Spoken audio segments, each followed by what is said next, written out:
Day 11 of influencing and helping beginner people to work out from their home to get their dream physique. र 30 days beginner workout सुरु गरेको आज हाम्रो 11th day भइसक्यो र 11th डेमा अप्पर बडी घरमै बसेर ट्रेन गर्नको लागि यो भिडियो पुरा हेरेर एक्सरसाइजहरुलाई राम्रोसँग फलो गर्नु होला। ल आउनुस् भिडियोलाई ढिलो नगरिकन एक्सरसाइजलाई सुरु गरौँ।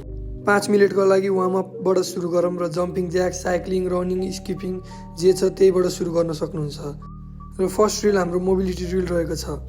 यो ड्रिलले तपाईको शोल्डर, हिप्स, स्पाइन सबैलाई मज्जाले खोल्छ। तपाईले 20 रेप्सको 3 सेट्स गर्नु होला यसलाई भिडियोमा देखाएको जसरी नै। र हाम्रो अर्को वर्कआउट रहेको छ हिन्दू पुशअप्स। तपाईले मोबिलिटी ड्रिल भ्याएपछि यो हिन्दू पुशअप्स गर्नु होला भिडियोमा देखाए जसरी नै। तपाई पछाडी जाने, त्यसपछि पुशअप पोजिसनमा तल तल अगाडि आएर अनि कोब्रा पोजिसनमा यसलाई इन गर्ने। तपाईले नर्मल पुशअप पोजिसनमा गर्न सक्नुहुन्न भने घुँडा टेकेर पनि गर्न सक्नुहुन्छ।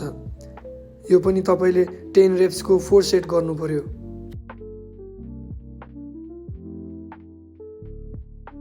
र हाम्रो नेक्स्ट वर्कआउट रहेको छ हाई प्ल्याङ्क्स टु लो प्ल्याङ्क्स। तपाई प्ल्याङ्क पोजिसनमा बसेर तल माथि माथि तल भिडियोमा देखाए जस्तै। र यो वर्कआउट हामी गर्छौं 20 रेप्सको 3 सेट्स। र हाम्रो अर्को वर्कआउट रहेको छ इन्च वुम वाक्स। एकचोटि हिँडेर अगाडि गएर खुट्टालाई अगाडि ल्याइसक्दासम्म 1 रेप्स काउन्ट गर्नु र यसलाई तपाईले 6 रेपिटेसन्सको 3 सेट्स गर्नु।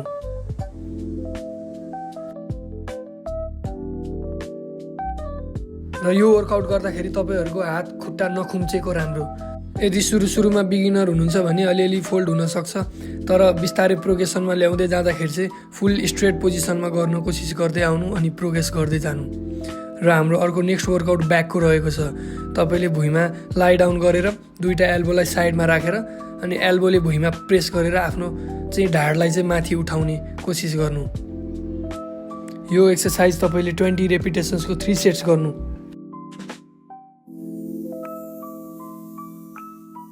र हाम्रो फाइनल वर्कआउट रहेको छ बेन्च डिप्स।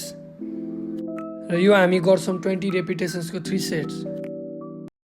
र यो वर्कआउट गरिसकेपछि आजको हाम्रो वर्कआउट यहीँनिर सकिन्छ र हामी फेरि भोलि डे 12 मा भेट्नेछौँ। धन्यवाद।